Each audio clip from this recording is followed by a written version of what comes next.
ये कहानी त्रेता युग की है।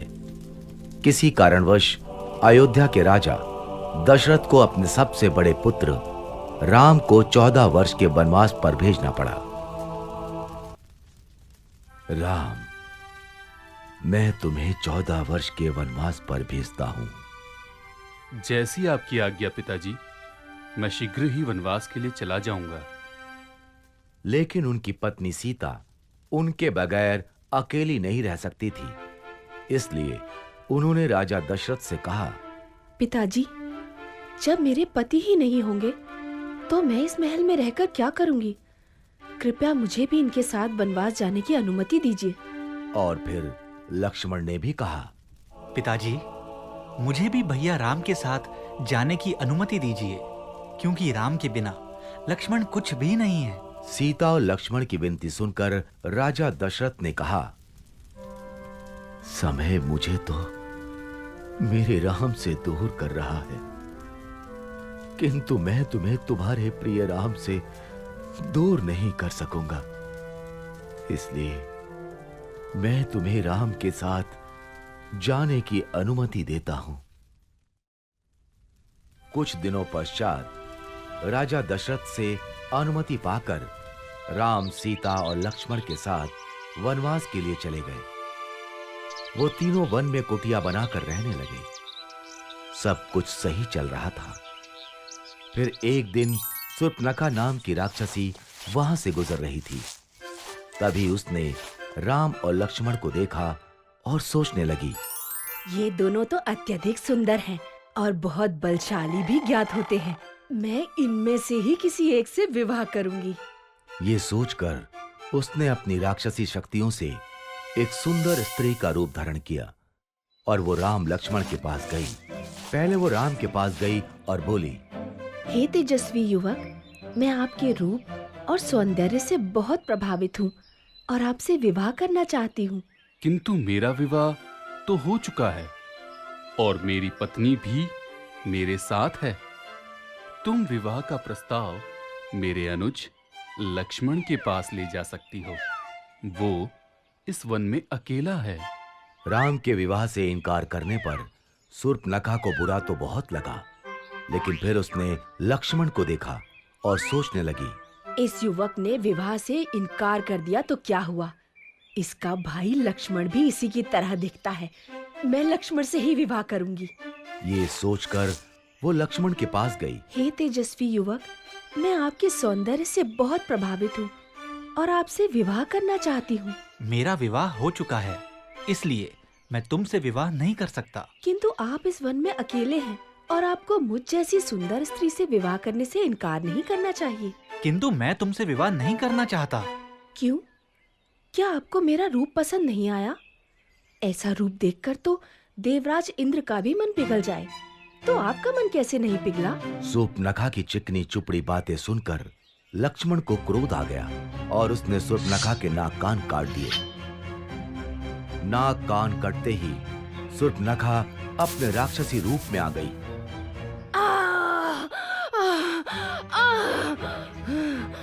राम लक्ष्मण ने उसका ये राक्षसी रूप देखा तो वो हैरान रह गए। भैया, ये तो एक राक्षसी है। मैं अभी इसका वध कर देता हूँ। नहीं लक्ष्मण, इसे जाने दो। शूर्पणखा रोती हुई वहां से चली गई और सीधे अपने भाई लंका के राजा रावण के पास पहुंची। उस समय रावण अपने मंत्रीगण के साथ राज दरबार में बैठा था। भैया रावण, भैया रावण, देखिए आपकी बहन शूर्पणखा के साथ क्या हुआ। शूर्पणखा, तुम्हारा यह हाल किसने किया? तुम मुझे उसका नाम बताओ, मैं अभी उसका वध कर देता हूँ। भैया, वन में दो भाई राम और लक्ष्मण रहते हैं। उन्हीं में से एक ने मेरे कान और नाक काटे हैं। तुम यहीं रुको, मैं अभी उसका सिर धड़ से अलग करके लाता हूँ। नहीं भैया, उन्होंने एक स्त्री का अपमान किया है, इसीलिए इसका प्रतिशोध भी आपको ऐसे ही लेना होगा। क्या मतलब? मतलब ये कि उन दोनों भाइयों के साथ एक अत्यंत सुंदर स्त्री भी है। आप उसका हरण कर लीजिए। सीता का हरण होने से राम वैसे ही मर जाएगा। रावण ने शूर्पणखा की बात मान ली वो एक मायावी राक्षस मारीच के पास गया और बोला, मारीच, मुझे तुम्हारी आवश्यकता है। आज्ञा कीजिए लंकेश। मैं राम की पत्नी सीता का हरण करना चाहता हूँ। इसमें मुझे तुम्हारी सहायता चाहिए। किंतु मैंने सुना है राम बहुत वीर है। अगर उन्हें ज्ञात हुआ कि मैंने उनकी पत्नी को हरने में आपकी सहायता की है तो वो मेरा वध कर देंगे। और अगर तुमने मेरी सहायता करने से मना किया तो मैं अभी यहीं तुम्हारा वध कर दूंगा। मारीच समझ गया कि उसके पास अब कोई मार्ग शेष नहीं बचा है और उसे रावण की सहायता करनी ही पड़ेगी।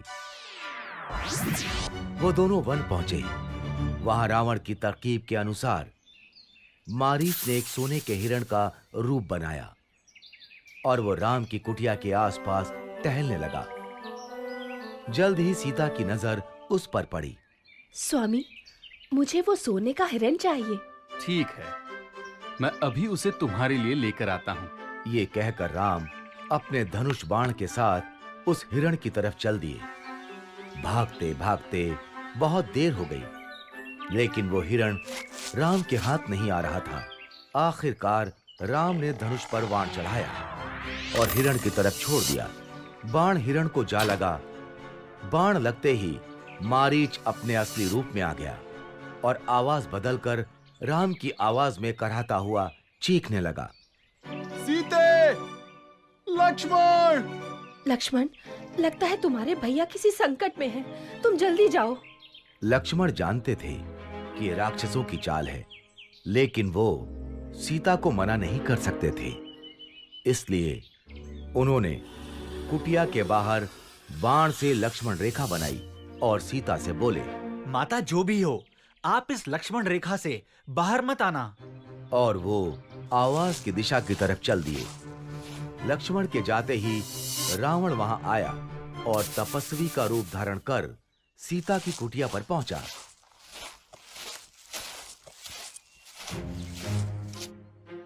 भिक्षामि देहि, भिक्षामि देहि।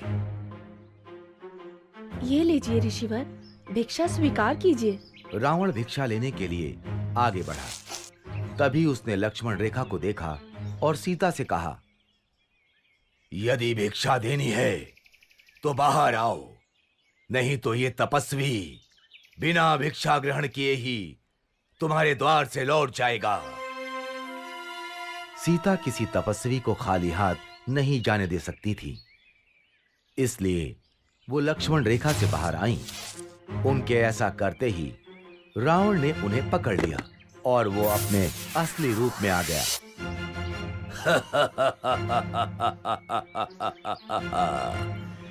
मैं कोई तपस्वी नहीं, मैं लंका का राजा रावण हूं। और रावण सीता का हरण कर उन्हें लंका ले गया। जब राम और लक्ष्मण को सीता के हरण का पता चला तो उन्होंने सीता की खोज आरंभ कर दी। खोज करते करते उनकी मित्रता हनुमान, सुग्रीव, जामवंत और विभीषण जैसे महान और वीर योद्धाओं से हुई। और जब उन्हें यह ज्ञात हुआ कि रावण सीता का हरण कर उन्हें लंका ले गया है, तो उन्होंने वानर सेना के साथ लंका पर चढ़ाई कर दी। पहले राम ने कुंभकर्ण को मारा, फिर लक्ष्मण ने मेघनाद का भी वध कर दिया और अंत में रावण और राम का युद्ध आरंभ हुआ। रावण बहुत मायावी था। वो अपनी मायावी शक्तियों से युद्ध कर रहा था।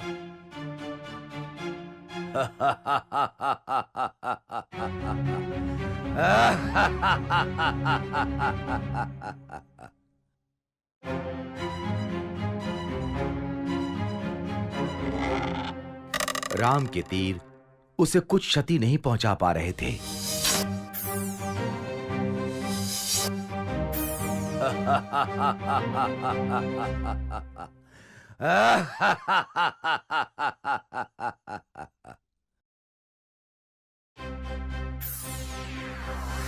यहां तक कि राम ने रावण का सिर भी धड़ से अलग कर दिया, किंतु ऐसा करते ही अगले ही क्षण उसका एक नया सिर आ जाता था।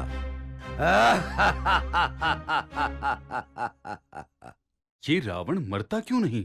तभी विभीषण वहां आए और उन्होंने राम से कहा, प्रभु, आप रावण की नाभि पर वार कीजिए, तभी रावण का वध होगा।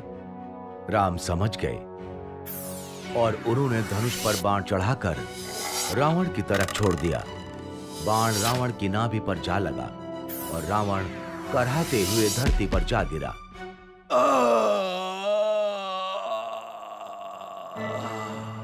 इस तरह राम ने रावण का वध किया और सीता को लंका से छुड़वा लिया।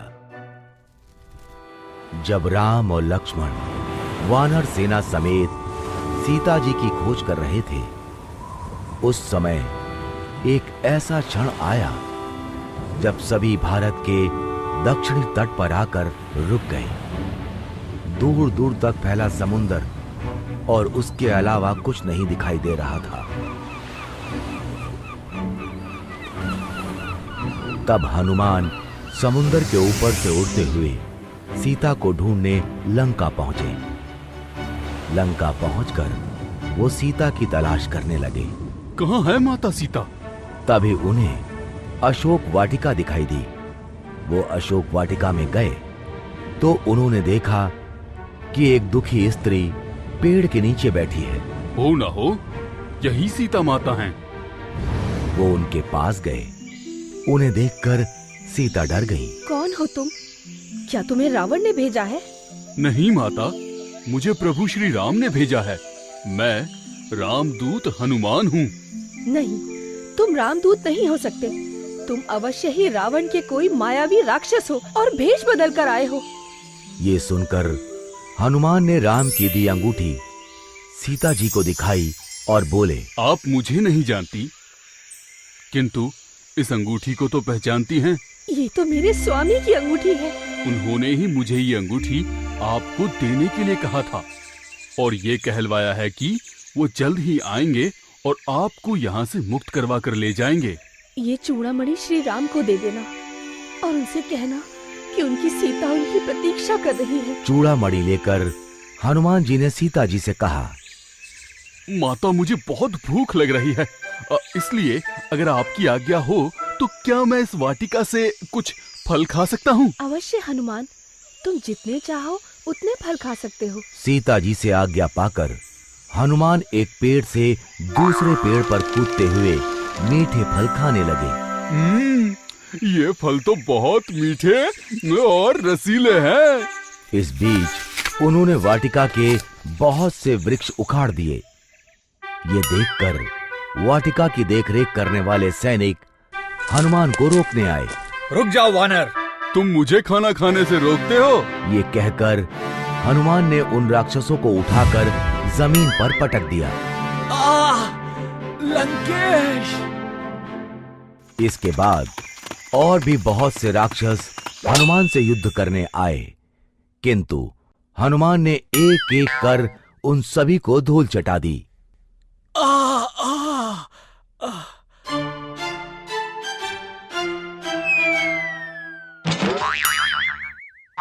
बचाइए लंकेश!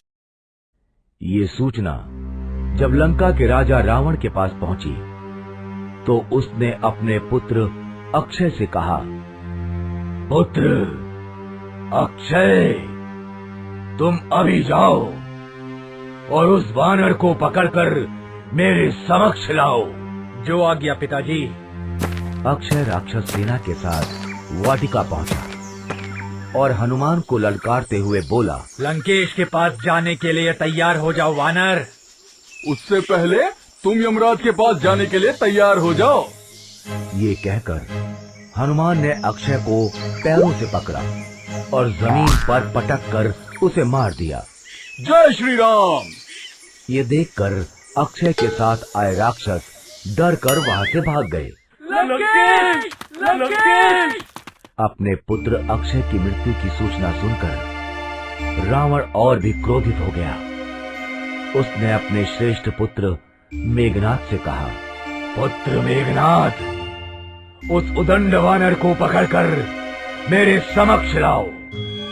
मैं स्वयं उसे दंडित करूंगा। जो आज्ञा पिताजी।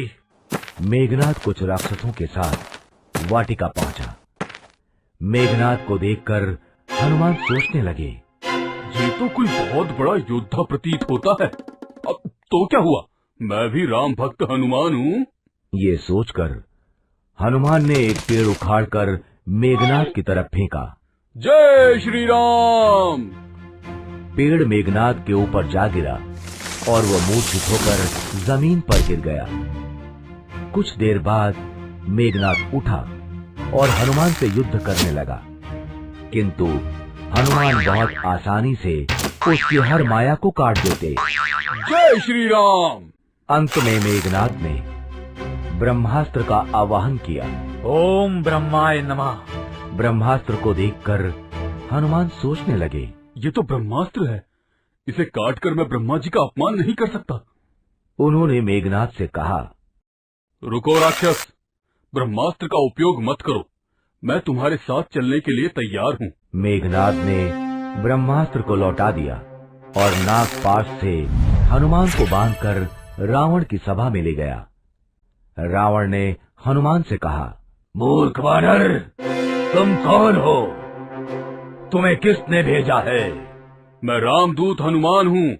मुझे उन्होंने भेजा है जिन्होंने शिवजी के महान धनुष को तोड़ा, महाबली बाली का वध किया और जिसकी पत्नी को तुम छल पूर्वक हर कर लंका ले आए हो। मुझे उन श्री राम ने भेजा है। बहुत ज्ञान की बातें करते हो। लगता है तुम्हारी मृत्यु निकट आ रही है। मेरी नहीं अपितु तुम्हारी मृत्यु निकट आ रही है। अभी भी समय है रावण, सीता माता को लौटा दो और प्रभु श्री राम से क्षमा मांग लो। ये सुनकर रावण बहुत ज्यादा क्रोधित हो गया। उसने कहा, अभी इस वानर का वध कर दो। तभी सभा में बैठे रावण के भाई विभीषण खड़े हुए और बोले, नहीं भैया, ये दूत है और किसी दूत को मारना नियमों के विरुद्ध है।